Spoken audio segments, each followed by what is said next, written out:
time become death, the destroyer of worlds. ये दिन था 16 जुलाई 1945 का। सुबह के 5:29 का समय हो रहा था। अमेरिका के न्यू मैक्सिको के इस वीरान डेजर्ट में, जहाँ दूर दूर तक इंसानी बस्ती का कोई नामो निशान तक मौजूद ही नहीं है। यहाँ हल्के रात के अंधेरे के साथ साथ एक ऐसा भी राज छिपा था जिसे दुनिया के सबसे पावरफुल लोग और ग्रेट साइंटिस्ट अपने दिलों में दबाए बैठे थे। रेगिस्तान में दूर दूर तक सन्नाटा था, लेकिन वहाँ मौजूद हर साइंटिस्ट और सोल्जर्स की धड़कनें तेज हो रही थी। उनकी आंखें 100 फीट ऊंचे स्टील टावर पर एक जगह टिकी थी जिसे गैजेट्स कहा जा रहा था।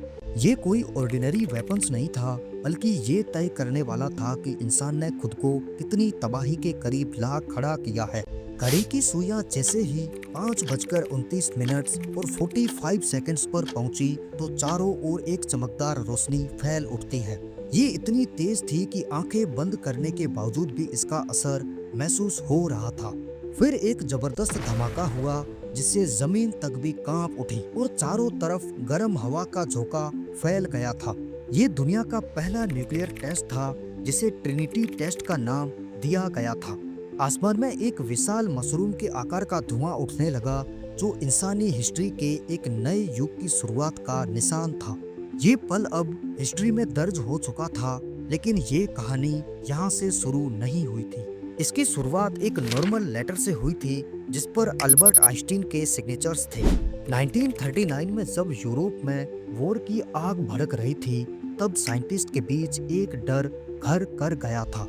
कई साइंटिस्ट को लग रहा था कि नाजी जर्मनी न्यूक्लियर बॉम्ब बना रहा है। उस समय जर्मनी में साइंस बेहद तेजी से आगे बढ़ रहा था, और अगर हिटलर के हाथ ये बॉम्ब लग जाता तो उसका इस्तेमाल करके वो पूरी दुनिया को अपनी घुटनों पर झुका सकता था। हंगरी के साइंटिस्ट लियो शिजलर और उनके साथियों को इस खतरे का एहसास हो चुका था, लेकिन अमेरिका को इस बारे में सतर्क करने के लिए कोई ऐसा व्यक्ति चाहिए था जिसकी बात अमेरिका के प्रेसिडेंट सीधे तौर पर सुन सके। उस दौर में साइंस की दुनिया में एक ही नाम ऐसा मौजूद था जो पूरी दुनिया में सम्मान के साथ लिया जाता था, और वो नाम था अल्बर्ट आइंस्टीन का। 2 अगस्त 1939 को आइंस्टीन और स्विट्जरलैंड ने मिलकर एक लेटर लिखा। ये लेटर सीधे अमेरिकी प्रेसिडेंट्स फ्रैंकलिन डी रूजवेल्ट को भेजा गया। इस लेटर में उन्होंने वार्निंग दी थी कि अगर अमेरिका ने जल्द न्यूक्लियर वेपन्स पर काम शुरू नहीं किया तो नाजी जर्मनी ये वेपन्स पहले बना सकता है, और यही लेटर हिस्ट्री का सबसे बड़ा ब्रेक थ्रू साबित हुआ। अमेरिकी गवर्नमेंट ने इस खतरे को सीरियसली ले लिया और जल्द ही मैनहट्टन प्रोजेक्ट की फाउंडेशन रखी गई। हालांकि आइंस्टीन इस प्रोजेक्ट से कभी सीधे तौर पर नहीं जुड़े थे, लेकिन उनके लेटर की वजह से ही इस मिशन को हरी झंडी मिली थी। बाद में जब इस बॉम्ब का इस्तेमाल हुआ तो आइंस्टीन को इसका गहरा अफसोस भी हुआ था। उन्होंने कहा था, अगर मुझे पता होता कि जर्मनी न्यूक्लियर वेपन्स नहीं बना रहा तो मैं कभी ये लेटर लिखता ही नहीं। 1942 में मैनहट्टन प्रोजेक्ट को ऑफिशियली रूप से लॉन्च किया गया। ये दुनिया का सबसे सीक्रेट साइंटिस्ट मिशन था जिसमें 1.5 लाख से ज्यादा लोग शामिल थे, लेकिन इस मिशन में काम करने वाले लोगों में से ज्यादातर को ये पता तक नहीं था कि वे किस चीज पर काम कर रहे हैं। साइंटिस्ट की एक खास टीम को न्यू मैक्सिको की सिटी लॉस एलामोस भेजा गया, जहां इस प्रोजेक्ट का कोर हब बनाया गया था। इस मिशन की लीडरशिप कर रहे थे जूलियस रॉबर्ट ओपनहाइमर, जिन्हें इस प्रोजेक्ट का मेन साइंटिस्ट डायरेक्ट का ओहदा दिया गया था। ओपनहाइमर और उनकी टीम ने दिन रात मेहनत करके न्यूक्लियर बॉम्ब की थ्योरी को प्रैक्टिकल रूप दिया। उन्होंने 2 तरह के बॉम्ब बनाए थे। एक था लिटिल बॉय जो यूरेनियम 235 पर बेस्ड था, और दूसरा फेट मैन जो प्लूटोनियम 239 से बना था। लेकिन यहाँ plutonium implosion type bombs test किया जा रहा था, लेकिन जब ये टेस्ट सफल रहा तो अमेरिका ने ये फैसला कर लिया कि इस वेपन्स का इस्तेमाल जापान पर किया जाएगा। 6 अगस्त 1945 को हिरोशिमा पर पहला बॉम्ब गिराया गया था, और उसके ठीक 3 दिन बाद नागासाकी पर दूसरा बॉम्ब गिरा दिया गया। इन बॉम्ब्स की ताकत इतनी भयानक थी कि कुछ ही सेकंड्स में हजारों लोग भस्म हो चुके थे, और साथ में कई शहर भी तबाह हो गए, और जापान को अमेरिका के सामने सरेंडर करना पड़ा था। इसके साथ ही वर्ल्ड वॉर 2 का अंत हुआ, लेकिन इस वॉर के अंत के साथ ही दुनिया में एक नए वॉर की शुरुआत हो चुकी थी। कोल्ड वॉर, जहां अमेरिका और सोवियत यूनियन ने न्यूक्लियर वेपन्स की होड़ शुरू कर दी थी। लेकिन आइंस्टीन इस घटना से बेहद दुखी थे। उन्होंने कहा कि साइंस ने न्यूक्लियर बॉम्ब तो बना लिया है, लेकिन इंसानियत के पास इसे कंट्रोल करने की बुद्धि बिल्कुल भी नहीं है। ये उनके लिए साइंस की सबसे बड़ी विडंबना थी। एक खोज जो इंसान की भलाई के लिए होनी चाहिए थी, वही अब इंसान के विनाश का कारण बन चुकी थी। ट्रिनिटी टेस्ट के सफल होने के बाद ओपनहाइमर को अमेरिका में एक हीरो की तरह देखा जाने लगा। वे इस साइंटिस्ट टीम के लीडर थे जिन्होंने न्यूक्लियर बॉम्ब्स बनाया था, और उनकी वजह से अमेरिका ने वर्ल्ड वॉर 2 की ब्रेक थ्रू हासिल कर ली थी। लेकिन जब हिरोशिमा और नागासाकी पर बॉम्ब्स गिराए गए तो ओपनहाइमर की सोच बदल गई। उन्होंने देखा कि उनकी खोज ने कितनी तबाही मचाई थी और उन्हें इसका गहरा पछतावा भी हुआ। वॉर के बाद ओपनहाइमर ने न्यूक्लियर वेपन्स की अंधाधुंध दौड़ के खिलाफ आवाज उठानी शुरू कर दी।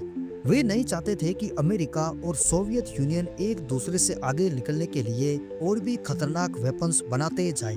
1949 में जब सोवियत यूनियन ने अपना पहला न्यूक्लियर टेस्ट किया तो अमेरिकी गवर्नमेंट पर दबाव बढ़ने लगा कि अब उन्हें और पावरफुल बॉम्ब्स बनाने पड़ सकते हैं। इसी दौरान अमेरिकी साइंटिस्ट एडवर्ड टेलर ने हाइड्रोजन बॉम्ब का विचार रखा था, जो न्यूक्लियर बॉम्ब से भी कई गुना ज्यादा पावरफुल साबित हो सकता था। लेकिन जब ये प्रपोजल ओपनहाइमर के पास आया तो उन्होंने इसका खुलकर विरोध किया। ओपनहाइमर का मानना था कि अगर हाइड्रोजन बॉम्ब बनाया गया तो ये और ज्यादा विनाश लाएगा और न्यूक्लियर वॉर को और करीब ले आएगा। उन्होंने अमेरिकी गवर्नमेंट से कहा कि हमें वेपन्स बनाने की होड़ से बचना चाहिए और शांति की तरफ आगे बढ़ना चाहिए। लेकिन गवर्नमेंट उनकी इस सोच से सहमत नहीं थी।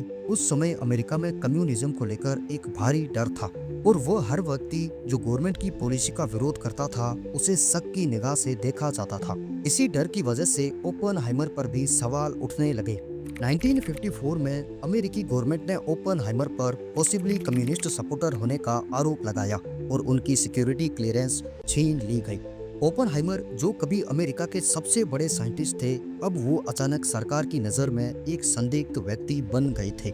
उनकी कई पुरानी फाइल्स की जांच की गई और उनकी कुछ रिपोर्ट्स और दस्तावेज भी गायब हो गए। इस पूरे मामले में कई लोग मानते हैं कि अमेरिकी गवर्नमेंट ने जानबूझकर ओपनहाइमर की छवि को घुमिल किया था ताकि वे न्यूक्लियर वेपन्स के खिलाफ ज्यादा इम्प्रेसिव तरीके से आवाज न उठा सके। इसके बाद ओपनहाइमर धीरे धीरे सार्वजनिक जीवन से दूर हो गए। उन्होंने प्रिंसटन यूनिवर्सिटी में काम करना जारी रखा, लेकिन वे अब साइंस की दुनिया में पहले जैसे इम्प्रेसिव नहीं थे।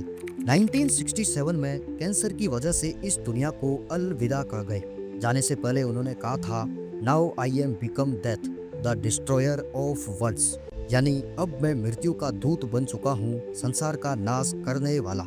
ये वही शब्द थे जो उन्होंने ट्रिनिटी टेस्ट के दौरान संस्कृत के भगवद गीता में लिखे गए हैं, जब उन्होंने पहली बार न्यूक्लियर विस्फोट देखा था। लेकिन हिस्ट्री ने ओपनहाइमर के साथ जो किया वो धीरे धीरे सामने आने लगा। 2000 के दशक में अमेरिकी गवर्नमेंट ने उनकी जांच पर दोबारा गौर किया और पाया कि उनके साथ अन्याय हुआ था। 2022 में पूरे 15 इयर्स बाद अमेरिका ने बताया कि ओपनहाइमर को बेवजह दोषी ठहराया गया था और उनकी सिक्योरिटी क्लियरेंस गलत तरीके से छीन ली गई थी। उम्मीद है कि आप लोगों को बर्ड्स टीवी की ये वीडियोस भी जरूर पसंद आई होगी। वीडियो को लाइक, शेयर और चैनल को सब्सक्राइब करना ना भूलें। तब तक के लिए मिलते हैं एक और नई शानदार वीडियो के साथ।